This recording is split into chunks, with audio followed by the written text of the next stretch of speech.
I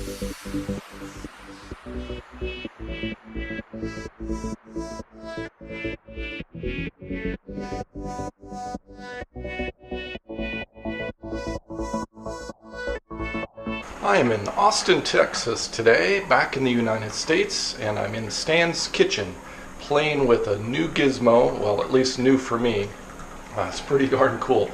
I'm obsessed with coffee, as you can see in previous vlogs, and this is one of the nicest personal coffee makers I've ever seen. It uses these little cartridges that you can buy from Costco here in the United States. They cost about 30 cents a piece.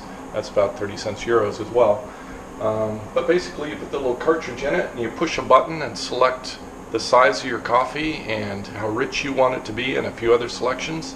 Push a go button and all of a sudden it kicks out a cup of coffee, and it's perfect temperature, everything's perfect about it.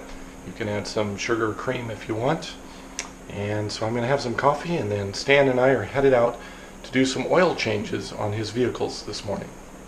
House behind me, it's pretty typical for Americans. You can see it's in a very, very standard neighborhood for upper middle class here in the United States. So his house is three bedrooms, I guess, and two and a half baths. That means 2 full baths upstairs, and then downstairs there's just a toilet and a sink.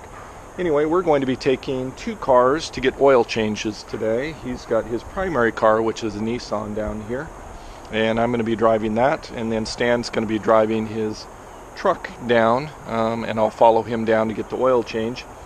A lot of Americans have 2 vehicles. It's fairly common, even a single person like Stan. You have your primary car that you drive daily and drive weekly, and then the truck is more or less a backup type thing that you use when you need to haul something, like you need to go down to the lumber yard and haul some wood in the back of it, or you need to haul I don't know, things for planting like manure or potting soil or something like that, or help a friend move, or if you buy a new bed or a new couch, then that's what this vehicle is used for. And typically the second vehicle is a cheap vehicle. So used cars in the United States can be very, very, very cheap. I myself, as a single guy, had 2 vehicles. I had a very nice Honda Element that costs, I don't know, like $15,000. And then I had a very, very cheap truck that I used very much like Stan uses his truck here. And I think I paid $1,500, $1,500 or $2,000 for the truck. I think Stan's is quite a bit nicer, but usually you buy a used vehicle as your second vehicle, and it's not one that you want to be driving all the time because maybe it's high mileage, so it's fairly standard. So today's agenda: go change the oil on both vehicles. Stan flies out tomorrow to South Africa, and I'm going to be house sitting for him.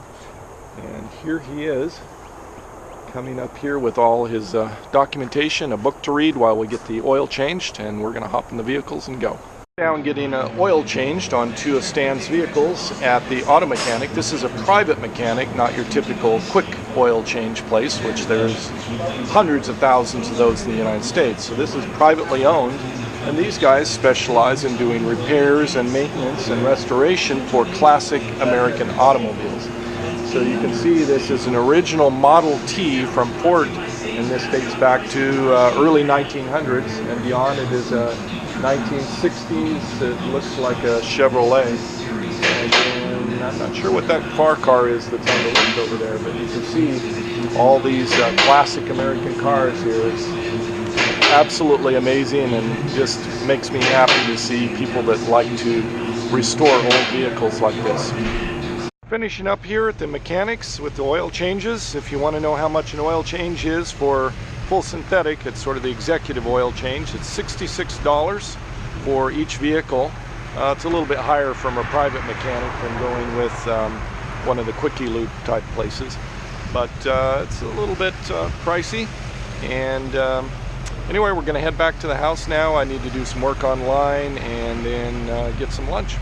It's quite gorgeous today. The temperatures have rose up into the upper 60s from being really cool yesterday to, oh, you could probably wear t-shirts and walk around barefoot and in shorts now. It's really nice, and tomorrow is supposed to be even warmer. Stan is checking out his car, making sure he's got everything out of it. He started packing upstairs, getting ready for his trip. Tomorrow he flies from Austin here all the way down to South Africa. Stan, where are you going? Johannesburg? Johannesburg. 13.2 million people. So he's going to Johannesburg for 3 weeks and going to come back on the 1st. February 1. Yeah. Okay. And this is like your second or third and fourth time to Africa? Fifth. Wow, 5th time. Okay. So he's a world traveler and has been an inspiration to me to get out and see the world. And we actually got together in, was it not Riga? It was Latvia.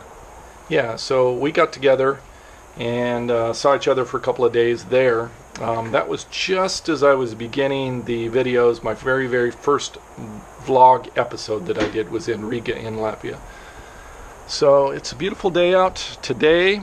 I did some video editing and I was watering plants. Stan has a little greenhouse over here to the side to protect some citrus plants or citrus trees and some little plants and stuff. So I'm learning how to take care of his house while he's gone for 3 weeks, watering all the plants inside of the little greenhouse.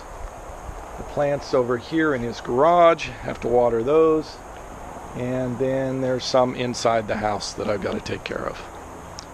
So I'm getting the education on tending the house, but looks like it's going to be pretty great, pretty easy. Oh wow, check this out. These little bunnies, are there? They have lawyer eyes. Is there a story behind these bunnies? They have lawyer eyes. Lawyer eyes. Yes. Okay. So I don't know what that means, but these bunnies have lawyer eyes. Yes, and then there's this thing up here. Like distrustful eyes? Well, I don't know. Let's say worldwide wise. Okay, so there is an angel with a red elephant, a small elephant up there. And what's the story with that? Who the hell knows? Okay. Looks like fun artwork. It's about 5:30 at night, and this evening I'm meeting up with someone that I met in South America. When I was down in Peru in one of the hostels, I met a young lady by the name of Bianca, and she was headed north, I was headed south, and we chatted for a couple of days in the hostel.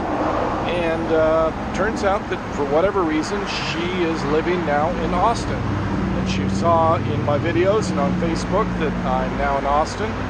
And so we're getting together just to hang out and talk about our travels. So I'm here at this coffee shop. I'm going to go in and get some coffee and hang out with her. She should be arriving shortly. So I'm here with Bianca, and we just finished our drinks here, and I got a coffee, and you got a smoothie, some sort of smoothie. Yeah, banana peanut butter. Banana peanut butter. Okay, that sounds good.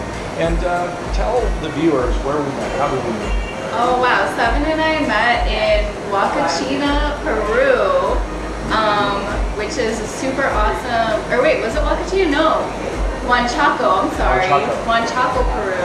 On the beach, awesome hostel, and we just started talking travel in the lobby, and here we are. And then how did you find me in Austin? Through Facebook actually, just a message scrolled through. I'm in Austin and I'm living here now. It's been almost more than a year since we met. Yeah. And I was like, oh my gosh, I live here, let's get coffee. Yeah, so it's a small world. You meet people just traveling and going around in hostels, and then you run into them again. This is probably the 6th or 7th time this has happened like this. The first in the United States, but it happens all the time. Yes, travelers meeting up for coffee. Just finished with Bianca, with hanging out with her, and I'm headed back to Stan's house. I think that's all I have for this episode. Savor the moment, be happy, pursue your passions. See you next episode.